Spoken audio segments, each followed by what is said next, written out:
Hola, hola, bienvenidos. Hoy veremos el cuadro del verbo comprar en guaraní. Pronombre, prefijo, verbo, palabras en guaraní y en castellano. Vamos a ir viendo el primer pronombre, che. El prefijo para che es a. Ahora el verbo es gua, que quiere decir comprar en guaraní. Ahora la palabra completa en guaraní es che agua. En castellano sería yo compro. Seguimos viendo con el pronombre de.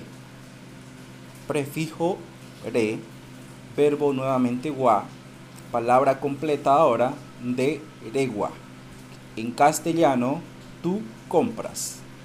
Muy bien, seguimos viendo ahora con el pronombre jae. Y el prefijo para este es o. Nuevamente el verbo gua, que es de comprar, palabra en guaraní ahora, jae owa, que quiere decir él o ella compra. Muy bien, seguimos viendo el pronombre p, prefijo nuevamente p. Ahora el verbo nuevamente gua. Ahora la palabra en guaraní sería pewa, que quiere decir en castellano usted compra. Muy bien. Seguimos viendo ore excluyente, prefijo ro, verbo nuevamente gua, palabras en guaraní unida ahora, ore rogua, que quiere decir nosotros excluyente compramos. Ahora ñande incluyente.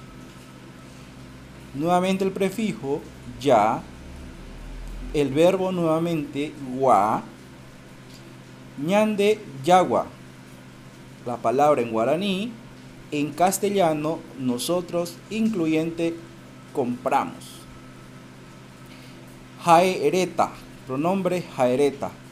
El prefijo o, nuevamente el verbo gua y jaereta o gua, la palabra completa en guaraní, que quisiera decir en castellano ellos o ellas compran.